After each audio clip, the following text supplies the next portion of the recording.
अस्सलाम वालेकुम स्टूडेंट्स, उम्मीद करता हूँ आप सब खैरियत से होंगे। और आज हम जो टॉपिक करने जा रहे हैं फर्स्ट ईयर फ़िज़िक्स का, जैसे कि आपको पीछे लिखा हुआ नज़र भी आ रहा है कि आज का हमारा जो टॉपिक है वो यूनिट नंबर हम 2.9 डिस्कस करेंगे। और यूनिट नंबर 2.9 के बाद हमारा जो आज का टॉपिक होगा काफ़ी बड़ा टॉपिक है, बहुत ही इम्पॉर्टेंट टॉपिक है। बहुत ही रिलैक्स होकर आपको इस टॉपिक को सुनना होगा, समझना होगा। अगर आपके स्टार्टिंग के यूनिट्स मिस हुए हुए हैं और अभी तक आप लोगों ने 2.1 से लेकर 2.8 तक नहीं देखा हुआ वीडियोस लेक्चर्स को, तो इसमें कोई परेशान होने वाली बात नहीं है, कोई घबराने की बात नहीं है, क्योंकि ये जो टॉपिक है बिल्कुल एक यूनिक टॉपिक है। तो अगर हम इसको 20 से भी पढ़ें तो ये कोई प्रॉब्लम होती बहरहाल बच्चों को नहीं है। आप रिलैक्स होकर इसको पूरे टॉपिक को पढ़ेंगे तो आपको कोई इंशाल्लाह प्रॉब्लम नहीं होगी। खैर, हम स्टार्ट करने जा रहे हैं अपने यूनिट को। हमारा जो टॉपिक है, सबसे पहले आप तमाम बच्चे रजिस्टर में एक नेक काम करें, क्योंकि हम जाहिर सी बात है जो भी टॉपिक करते हैं प्रॉपर अंदाज में उसे ख़त्म करते हैं। आपके पास जैसे मिसाल के तौर पे ये एक रजिस्टर है, तो आप रजिस्टर में यहाँ पे क्वेश्चन लिखेंगे। अभी जो मैं क्वेश्चन लिखवा रहा हूँ आपको, ठीक है, यहाँ पे क्वेश्चन लिखेंगे और इस क्वेश्चन को लिखने के बाद ये एक पेज और ये 2 पेज, ठीक है, इसे आप छोड़ देंगे। और उसके बाद जो अगला क्वेश्चन लिखवाऊँगा वो मैं पेज पलट के आप यहाँ पे लिखेंगे। यानी मैं असल में क्या करूँगा, हमें आज के लेक्चर में 2 टॉपिक को डिस्कस करना है।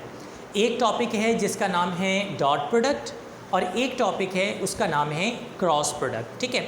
अब डॉट प्रोडक्ट और क्रॉस प्रोडक्ट दोनों को आपने पढ़ना है, डॉट प्रोडक्ट क्रॉस प्रोडक्ट दोनों को आपको समझना है। तो अब इसके लिए करेंगे क्या, आप सिंपल सा स्टेप करेंगे, और वो ये कि मैं जब डॉट प्रोडक्ट का काम करवा रहा हूँगा तो यहाँ मिसाल के तौर पर आपने डॉट प्रोडक्ट की हेडिंग डाली, तो ये डॉट प्रोडक्ट का काम यहाँ पे चलता रहेगा और क्रॉस प्रोडक्ट का काम यहाँ पे चलता रहेगा। होगा क्या कि एंड में आपके ये दोनों पेजेस ने क्या हो जाना है, फुल हो जाना है, और हमारा टॉपिक उसी के साथ क्या हो जाएगा, एंड हो जाएगा। लेकिन मैं क्या करूँगा, डॉट प्रोडक्ट और क्रॉस प्रोडक्ट को एक साथ मिला के करवा रहा हूँगा।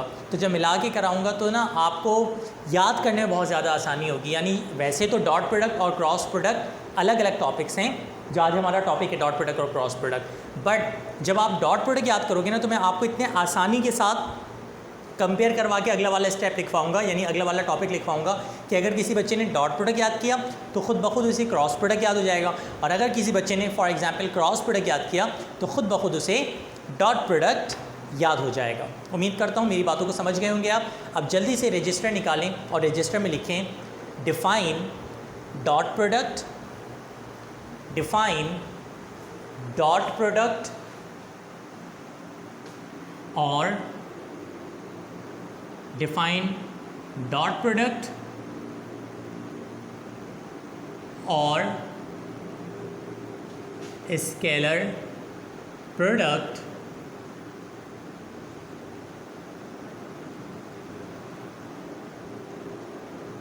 define dot product और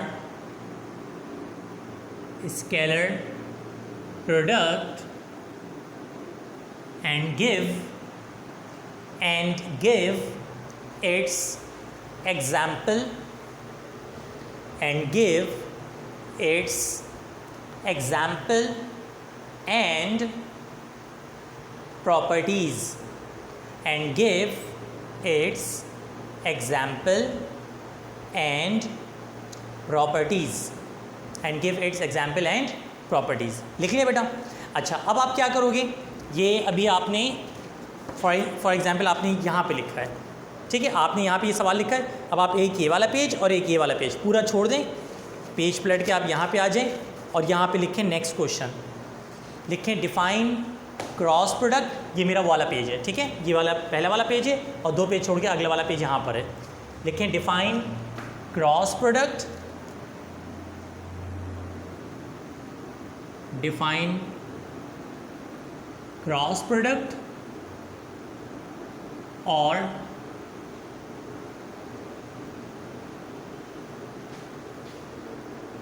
vector product.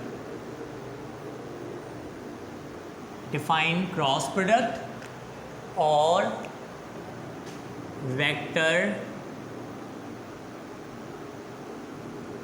Product. Define cross product and vector product, या और वो vector product, sorry, define cross product और vector product and give its example and and give its example and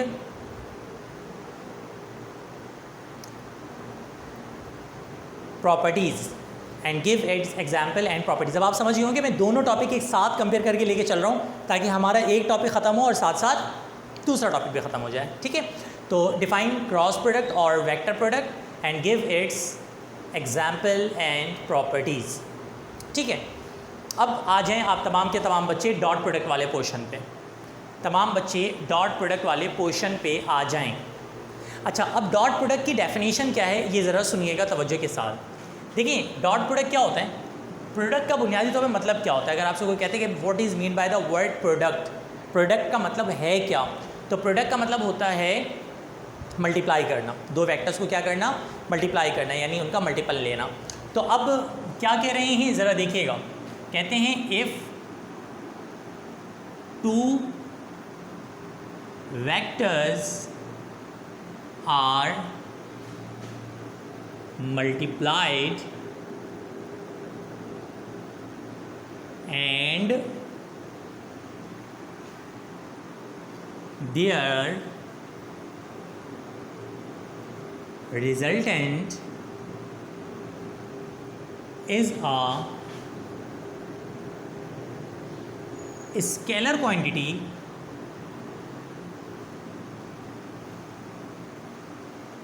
then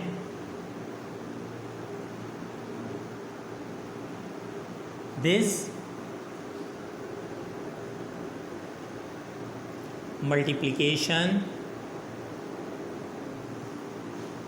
of vectors is called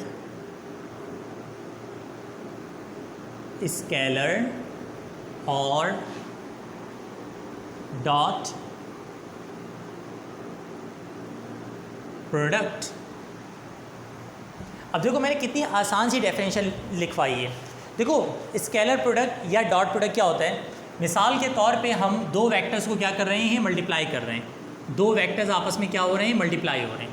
suppose करो दो vectors को हमने multiply किया और मल्टीप्लाई करने के बाद उनका जो आंसर आया वो एक स्केलर क्वांटिटी आ गई, वो एक क्या आ गई, स्केलर क्वांटिटी आ गई। इसको समझने के लिए आसान एग्जांपल ये है कि दो वेक्टर्स को मल्टीप्लाई कर रहे हैं और मल्टीप्लाई करने के बाद जो उनका आंसर आ रहा है वो एक स्केलर आ रहा है, तो उसे कहते हैं आप स्केलर प्रोडक्ट। अभी आप सुनते रहें, आगे एग्जांपल्स वगैरह दूंगा और अच्छा समझ में आएगा। अभी सिर्फ और सिर्फ इतना मामला जहन में रख लें कि स्केलर प्रोडक्ट का मतलब होता है कि अगर हम दो वेक्टर्स को मल्टीप्लाई करें, यानी if we are multiply two vectors and their resultant या and their answer is a scalar quantity, then this is called scalar product. I hope it is clear. Scalar product की definition लिखने के बाद आप आ जाएंगे कौन से पोर्शन पे, क्रॉस प्रोडक्ट पे। और आप समझ तो गए होंगे, अगर बिलफर्ज दो वेक्टर्स को मल्टीप्लाई किया जाए और उसका आंसर स्केलर आ जाए तो स्केलर प्रोडक्ट, और अगर दो वेक्टर्स को मल्टीप्लाई किया जाए और उनका आंसर वेक्टर आ जाए तो फिर वो क्या कहलाएगा, वेक्टर प्रोडक्ट। यानी आप ना इस डेफिनेशन को देखते हुए, यहाँ की डेफिनेशन बना सकते हैं। आइए बनाते हैं। मैं इसको देखते हुए इसकी डेफिनेशन बना रहा हूँ। पता है क्या बनेगा, if two vectors are multiplied. अच्छा, जो मल्टीप्लाई होंगे वो वेक्टर ही होंगे, चाहे ये वाला केस हो चाहे ये वाला केस हो। जो आंसर आएगा ना उस पर डिपेंड करता है। अगर आंसर स्केलर तो ये वाला प्रोसेस, और अगर आंसर वेक्टर तो ये वाला टॉपिक, ठीक है।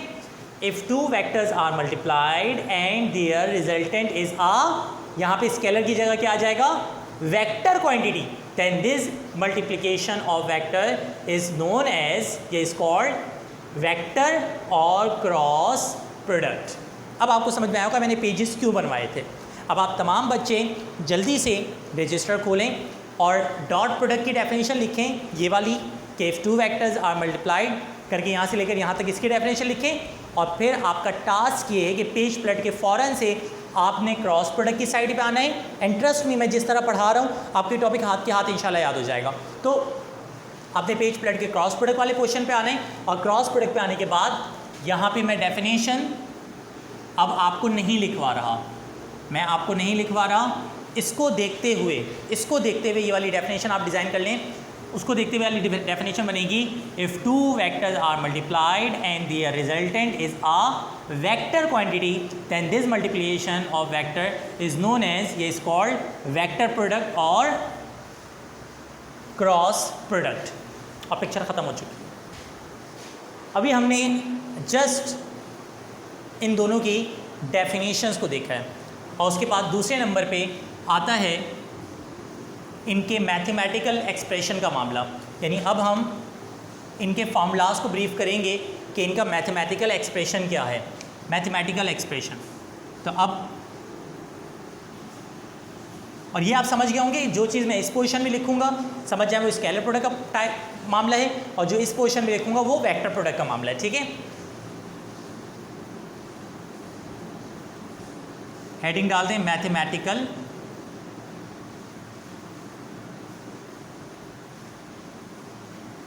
एक्सप्रेशन।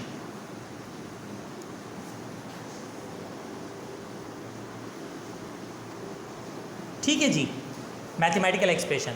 अब मैथमेटिकल एक्सप्रेशन का मतलब होता है इनका फार्मूला। जैसे आप लोगों ने पढ़ा है फोर्स, तो F इजिकल टू क्या होता है ma। तो अब इसमें फोर्स जो है वो बुनियादी तौर पे क्या है, F is equal to ma, mathematical form है सेकंड लॉ ऑफ मोशन की। यानी मैं अगर बोलूँ Newton second law of motion के मैथमेटिकल एक्सप्रेशन क्या है, तो आप कहेंगे F इजिकल टू ma। ठीक है, तो बिल्कुल इसी तरीके से हम मैथमेटिकल एक्सप्रेशन पे आने से पहले वर्ड ही लिखेंगे कि if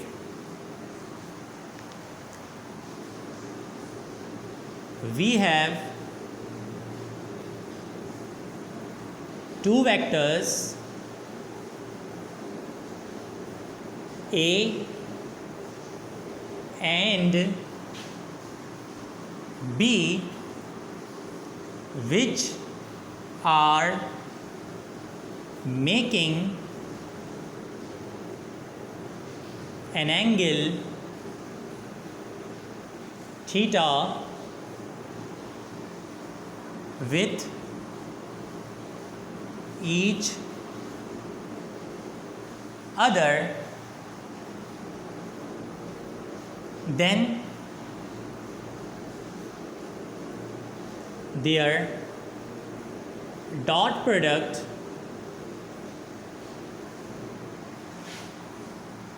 can be represented as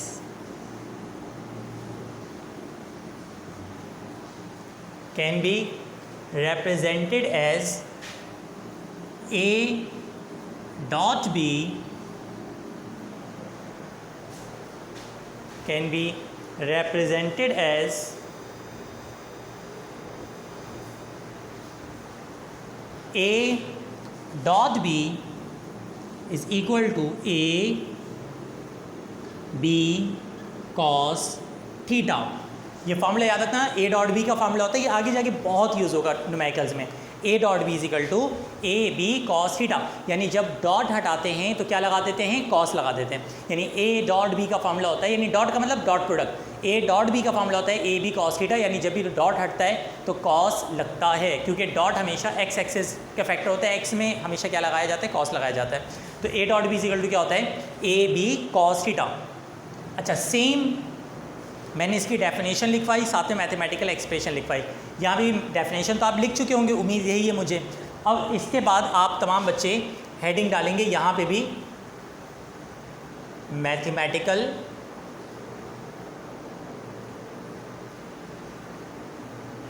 expression की।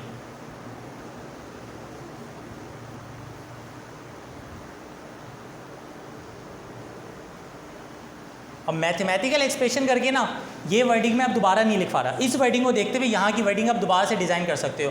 मैंने क्या कहा था, मैं इस टॉपिक को पढ़ाऊंगा, खुद ब खुद ये वाला टॉपिक याद हो रहा होगा। अब देखो यहाँ से वर्डिंग हम चुराएंगे, हम क्या लिखेंगे, if we have two vectors A and B which are making an angle theta with each other, then their यहाँ पे क्या था, डॉट, देन दियर करके यहाँ पे क्या था, डॉट। बस यहाँ पे क्या लिखा जाएगा, देन दियर, बिल्कुल सही, then their cross product can be represented as करके, बस ये फार्मूला याद रखिएगा, क्रॉस प्रोडक्ट के नीचे करके लिखेंगे, then their cross product will be A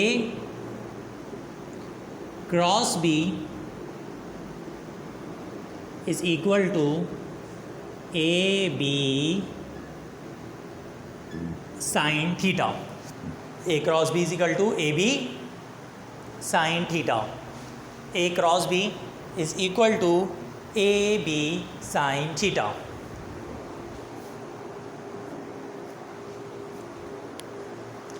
A cross B is equal to A B sine theta. उम्मीद करता हूँ यहाँ तक की बातें समझ में आ गई होंगी। हमारा जो टॉपिक चल रहा है डॉट प्रोडक्ट और क्रॉस प्रोडक्ट। डॉट प्रोडक्ट मैंने यहाँ पे एक्सप्लेन किया है, क्रॉस प्रोडक्ट मैंने यहाँ पे एक्सप्लेन किया है। डॉट प्रोडक्ट की मैंने डेफिनेशन बताई है कि अगर दो वेक्टर्स को मल्टीप्लाई करें उनका आंसर स्केलर आ जाए तो वो डॉट प्रोडक्ट या स्केलर प्रोडक्ट कहलाते हैं। और अगर यहाँ पे मैंने डेफिनेशन लिखवाई है कि if two vectors are multiplied and the resultant is a vector quantity यानी is also a vector quantity then this is called vector product. इसका मैथमेटिकल एक्सप्रेशन क्या है, A cross B is equal to A B sine theta, ये इसका formula है। और इसका formula क्या है, A dot B is equal to A B cos theta. यहाँ तक का काम आपके दोनों पोर्शन में कंप्लीट हो चुका होगा। अब हमारा नेक्स्ट जो टास्क है वो है इनकी एग्जाम्पल का। क्योंकि मेरे पास बोर्ड मज़ीद मौजूद नहीं है, आपके पास पेज तो मौजूद है, तो मैं मिटा रहा हूँ। बस इस बात का ख्याल रखिएगा कि ये वाली साइड डॉट की है और वो वाली साइड क्रॉस की है। जब मैं टॉपिक करवा के कंप्लीट होऊंगा, जैसे ही मैं लेक्चर एंड करूँगा तो आपका दोनों टॉपिक क्या हो चुका होगा, कंप्लीट हो चुका होगा।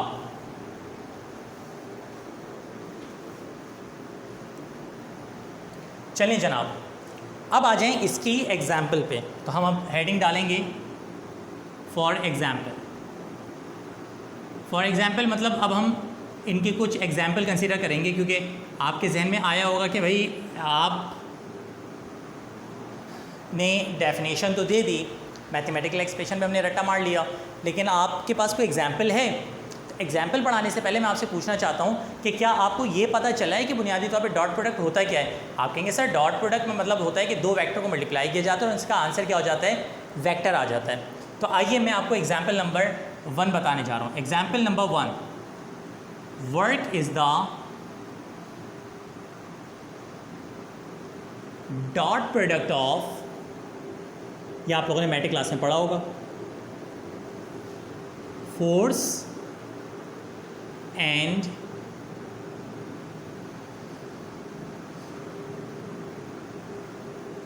डिस्प्लेसमेंट। आप कहेंगे क्या मतलब, यार आप लोगों ने ये वाला फॉर्मूला तो पढ़ा है ना, W is equal to F into D. बस मैट्रिक क्लास में क्योंकि डॉट और क्रॉस का चक्कर नहीं था, इस वजह से डॉट नहीं लगाते थे, बट अब यहाँ पे क्या लगाएंगे, हम डॉट लगाएंगे। अब मुझे एक बात बताओ, यहाँ पे F जो है वो क्या है, वेक्टर, D भी क्या है, वेक्टर, फोर्स भी वेक्टर है और D भी क्या है, vector.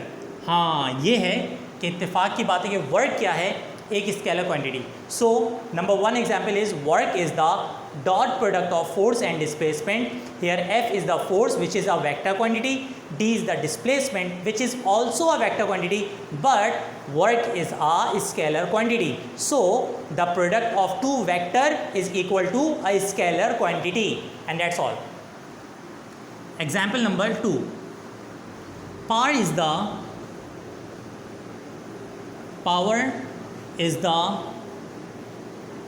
dot product of, power is the dot product of force and velocity. Power is the dot product of force and velocity. You can see this. Power is equal to F dot V.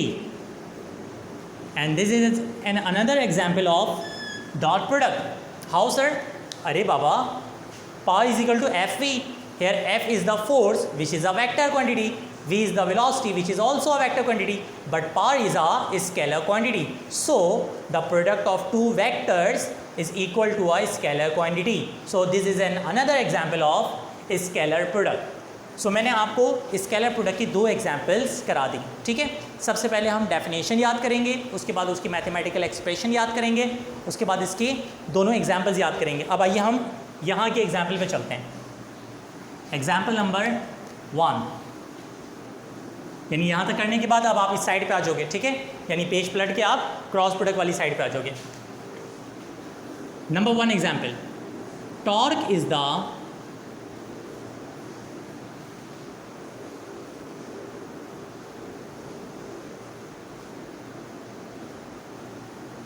cross product of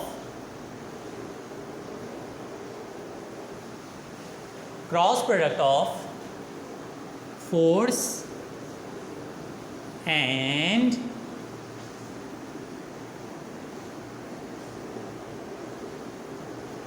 position vector. Torque जो है वो cross product, अभी पहले मैं formula लिख देता हूँ। Torque का फार्मूला जो होता है वो होता है F इंटू आर।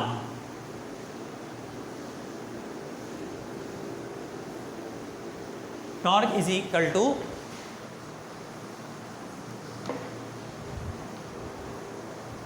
मुझे 1 मिनट दीजिएगा, आपको नज़र प्रॉपर नहीं आ रहा है, इस वजह से मैं इंक फिल कर लूँ।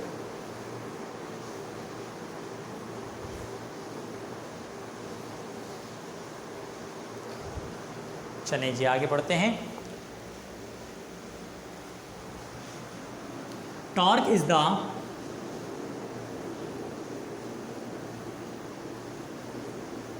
अब यहाँ पे देखें, ये जो आर है ना, इसको कहते हैं पोजीशन वेक्टर। आर को क्या कहते हैं? Position vector. एफ को क्या कहते हैं? फोर्स। अच्छा, यहाँ पे शेड आ रहा है तो लिखा हुआ है torque is the cross product of, ये लिखा हुआ है cross product of force and position vector. सही है, तो मैंने वर्ड भी तौर पे बोल दिया क्योंकि शेड आ रहा है ऊपर। टॉर्क इज इक्वल टू क्या हो जाएगा? R cross F. अब देखो, आर कहलाता है पोजीशन वेक्टर, एफ कहलाता है फोर्स। इसको ब्रीफ हम चैप्टर 5 में करेंगे। R position vector, F force, and torque is equal to torque. तो मेरा बच्चा मुझे एक बात बताओ, यहाँ पोजीशन वेक्टर भी क्या है? वेक्टर। फोर्स भी क्या है? वेक्टर। और इत्तेफाक की बात क्या है? टॉर्क भी वेक्टर है। So the multiple of two vector is also a vector quantity and this is an example of vector product और this is an example of cross product. एक और एग्जाम्पल मैं लिखवाता हूँ, वो आप लोगों ने अभी तक पढ़ी तो नहीं है बट आपको याद करना होगा। एंगुलर मोमेंटम का फॉर्मूला चैप्टर 5 में पढ़ाऊंगा मैं कि एंगुलर मोमेंटम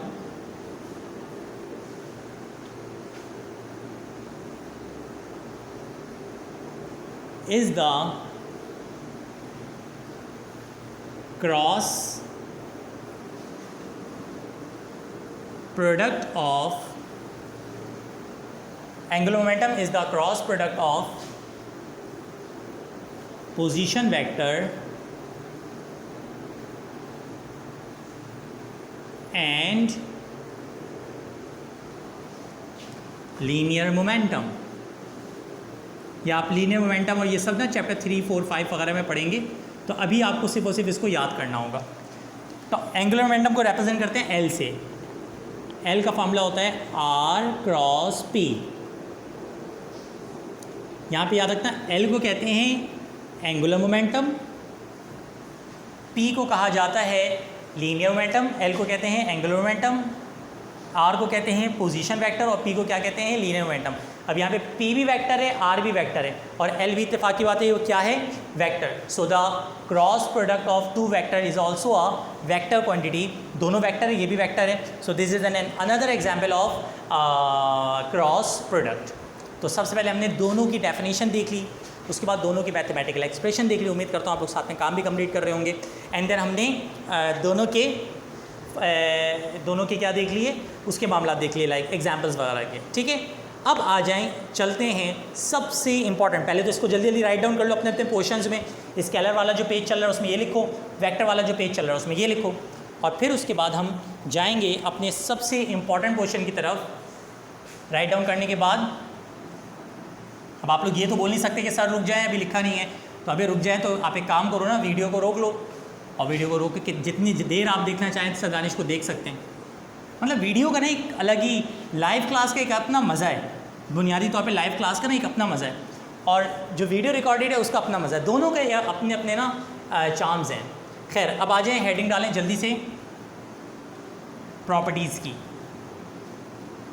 इनकी भी प्रॉपर्टीज़ करेंगे हम और उसके साथ ही हमारा टॉपिक कंप्लीट हो जाएगा। इनकी भी प्रॉपर्टीज़ करेंगे हम और इनकी भी क्या करेंगे हम,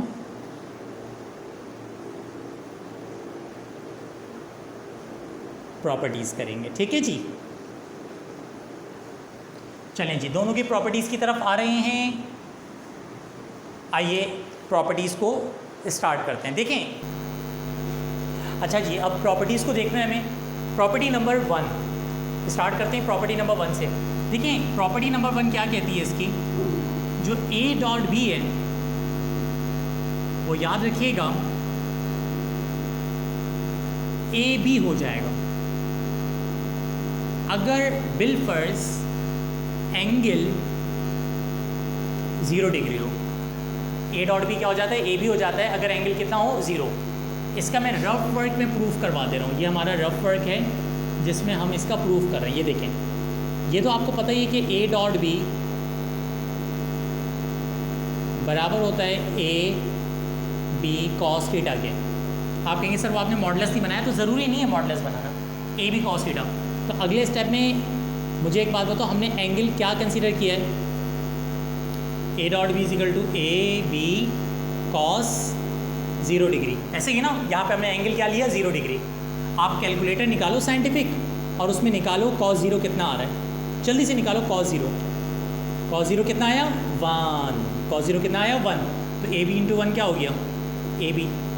इसका मतलब क्या हुआ कि ए डॉट बी क्या हो जाता है ए बी हो जाता है। ये इसका प्रूफ है बेटा, ख्याल रखिएगा इसका। अगर ये प्रूफ मांगे, अगर ये प्रूफ मांगे, वैसे आज तक नहीं मांगा है, अगर प्रूफ मांगे तो देना, अदरवाइज प्रॉपर्टी ये है, ये प्रॉपर्टी है, ये इसका प्रूफ है कि A dot B A B होता है if angle is equal to 0। देखो A dot B A B हो जाएगा अगर एंगल कितना पुट करोगे आप 0।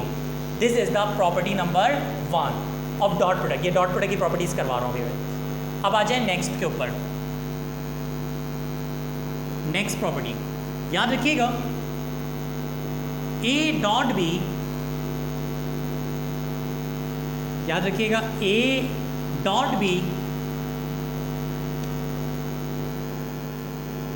0 के बराबर हो जाएगा। ए डॉट बी किसके बराबर हो जाएगा 0 के बराबर हो जाएगा अगर आप एंगल कितना रख दें 90 रख दें। 90 का मतलब होता है परपेंडिकुलर। आइए इसका भी प्रूफ देख लेते हैं हाथ के हाथ। तवज्जो भाई, देखो A dot B is equal to as usual formula क्या होता है ए बी कॉस थीटा, ऐसा ही है। ए डॉट बी क्या होता है ए बी कॉस थीटा। तो अगले स्टेप में क्या हो जाएगा A dot B is equal to A B cos 90। अब जल्दी से साइंटिफिक कैलकुलेटर निकालो और लिखो कॉस 90 कितना आ रहा है। यकीनन कॉस 90 कितना आ रहा होगा 0 आ रहा होगा। तो इसका मतलब क्या हुआ कि ए डॉट बी कितना आ गया भाईजान 0 आ गया। ए डॉट बी कितना आ गया 0 आ गया। ख्याल रखिएगा यहाँ पे आके कॉन्सेप्ट आपका क्लियर होता है कि ए डॉट बी क्या आ गया 0 आ गया। लेकिन ख्याल रहे ए डॉट बी 0 उस वक्त आया है कि जब आपने एंगल कितना पुट किया 90 पुट किया। इसका मतलब क्या हुआ A dot B is equal to 0 if angle is equal to 90। This is the property number 2। अब आ जाए इसकी प्रॉपर्टी नंबर 3 पे। ख्याल रखिएगा 7 प्रॉपर्टीज़ हैं टोटल। अब आ जाए प्रॉपर्टी नंबर किस पे बेटा 3 पे। प्रॉपर्टी नंबर 3 कहती है कि A dot B minus A B के बराबर होता है अगर एंगल 180 हो। ए डॉट बी क्या होता है माइनस ए बी होता है अगर एंगल कितना हो 180। आइए लगे हाथ इसको भी देख लीजिए। अब बताओ ए डॉट बी का formula A B cos theta होता है, तो हम यहाँ पे क्या पुट करेंगे A dot B is equal to A B cos 180, ऐसा ही है। अब आप निकालो कैलकुलेटर और जल्दी से निकालो कॉस 180। कॉस 180 कितना आ रहा है -1। तो बेटा फाइनली क्या हो गया A dot B is equal to minus A B. So जो आपके पास प्रूफ बना वो ये बना कि A dot B minus A B होता है। ए डॉट बी क्या होता है माइनस ए बी होता है अगर एंगल कितना लिया जाए 180 लिया जाए। तो डॉट प्रोडक्ट की पहली प्रॉपर्टी मैंने क्लियर करवाई कि A dot B A B होता है अगर एंगल 0 हो। प्रूफ भी मैंने सामने करवा दिया है। ए डॉट बी 0 हो जाता है अगर एंगल 90 हो। प्रूफ भी मैंने सामने करवा दिया है। A dot B minus A B हो जाता है अगर एंगल कितना हो 180 हो, और उसका भी मैंने प्रूफ सामने करवा दिया है। इसके भी 4 प्रूफ और भी बाकी हैं, लेकिन मैं हाथ के हाथ इस पे आ जा रहा हूँ, ठीक है। मतलब आपने भी साइज बात है जस्ट पेज पलटना है, यहाँ वाला काम यहाँ करना है, यहाँ वाला काम यहाँ करना है, सही है। अब आ जाएँ इसकी प्रॉपर्टी नंबर 1 पे। बेटा इसकी प्रॉपर्टी नंबर 1 कहती है ए क्रॉस बी